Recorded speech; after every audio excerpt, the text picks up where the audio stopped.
como esta guerra deixou de ser um jogo e passou a ser uma guerra que mata pessoas? Certo. Primeiramente, é importante entender que esses países do Conselho de Cooperação do Golfo, de CCG, são construções artificiais de impérios, certo? Então, deixe-me explicar o que quero dizer com isso. Em primeiro lugar, todas essas nações receberam apoio. Eles entraram no império por causa do Império Britânico, certo? Então, Arábia Saudita, a Casa de Sode. Eles foram colocados no poder, o Império Britânico, como um contrapeso ao Império Otomano. É um jogo fantástico. E o Império Britânico simplesmente colocou seus fantoches em diferentes países do Oriente Médio porque sabiam que esses países possuíam enormes quantidades de petróleo e que o petróleo seria a grande riqueza do século XX. E assim tudo foi planejado com antecedência. Então todas essas monarquias, elas devem sua lealdade ao império, certo? Então, depois da queda do Império Britânico, o Império Americano o substituiu e então o Império Americano manteve esse tipo de amplo relacionamento com esses estados do Golfo, o que acabou sendo ótimo para eles. Porque você estava sob a proteção dos militares e naquela época, durante a Guerra Fria, seu adversário era a União Soviética. E por causa da MAD, destruição mútua assegurada,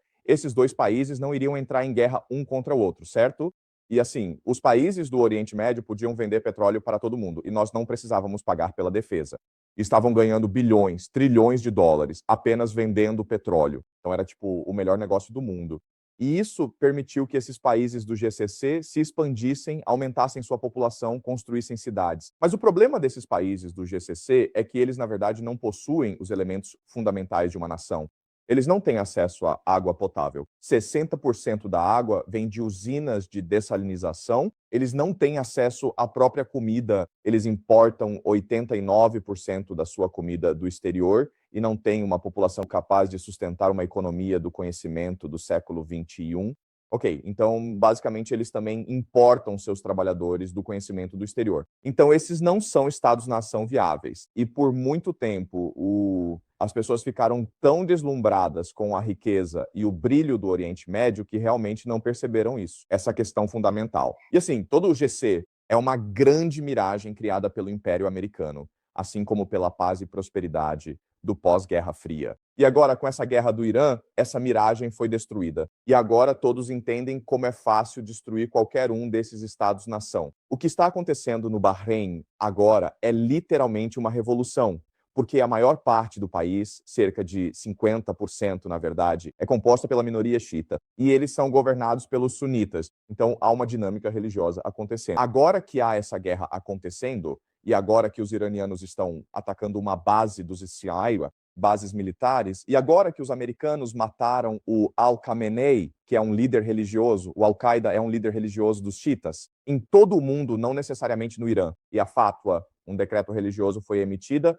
convocando os muçulmanos xiitas para a jihad, certo? E é por isso que você tem todas essas revoltas no Paquistão, no Iraque, no Kuwait, em Bahrein. Então, o Bahrein está realmente à beira de uma revolução. Isso só mostra o quão instáveis esses países são, mesmo sendo extremamente ricos. Os Emirados Árabes Unidos tinham a imagem de ser a versão do Oriente Médio, de Hong Kong, Singapura, Nova York, Londres. Esse centro financeiro onde expatriados ricos podem ir, não pagar impostos e aproveitar, você sabe, restaurantes com estrelas Michelin, é uma cidade maravilhosa.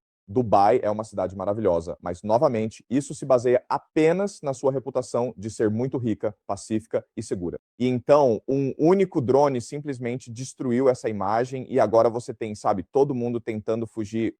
Aparentemente, hoje em dia, quartos de hotéis de luxo em Dubai chegam a custar tão pouco quanto 9 dólares americanos. Ok, então os Emirados Árabes Unidos não vão durar muito depois dessa guerra, né? A Arábia Saudita também está com muitos problemas, porque Riad, que é uma cidade de milhões de pessoas, e antes, há uns 30 anos, era uma cidade de apenas algumas centenas de milhares. Por que era uma cidade de apenas algumas centenas de milhares? Porque você não tinha acesso à água, era apenas um deserto, e então com milhões de pessoas, você precisa dessas enormes usinas de dessalinização, mas elas podem ser facilmente destruídas com um drone de 50 mil dólares e destruir completamente a Arábia Saudita. Então, essas nações do GCC não são sustentáveis a longo prazo. Tudo isso é muito impressionante, mas veja como é ineficaz contra o ataque iraniano. E os iranianos nos disseram que, na verdade, ainda não liberaram suas armas mais avançadas. Esta semana foi apenas o velho estoque de drones, de mísseis redundantes para enfraquecer os sistemas de armas das defesas aéreas dos israelenses e americanos. E o CCG. E já Israel e o CCG estão sofrendo enormes baixas e danos massivos. Então, o que esta guerra nos mostrou é que o mundo é realmente uma miragem. É uma alucinação